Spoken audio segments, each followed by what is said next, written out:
Alors après les émeutes, l'heure est au bilan et aux réparations. Et plus les jours passent, plus la liste des entreprises et commerces touchés s'allonge, sans parler des bâtiments publics. Selon Bercy, 436 tabacs ont été touchés, parfois carrément dévastés. Au total, plus d'1 milliard d'euros de dégâts selon le MEDEF. Pour les commerçants, c'est le début d'un long chemin vers l'indemnisation, estimation des pertes, négociation avec les assurances, réapprovisionnement.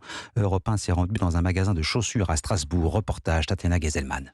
D'immenses planches de bois sont apposées depuis ce week-end sur la façade du magasin d'Audrey Schoep. Une solution de secours qui pourrait cependant durer plusieurs semaines. On a dû trouver un menuisier qui va nous faire un devis pour remplacement de la fenêtre. Mais bon, depuis le Covid, c'est vrai que les délais sont quand même très très longs. Et je pense qu'il y en aura pour une sacrée somme. Une somme que son assurance devrait au moins partiellement prendre en charge.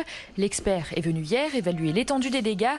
Mais la commerçante le sait, elle devra dans tous les cas puiser dans ses économies. J'espère qu'ils vont rembourser au moins tout ce qui est vitrerie. Bon, c'est sûr qu'il y aura des franchises en fait, donc de toute façon, les pertes seront là quand même. Des pertes aussi sur la marchandise qui a été dérobée ou abîmée, et puis des pertes aussi sur les ventes. On était quand même fermés vendredi après-midi, samedi après-midi.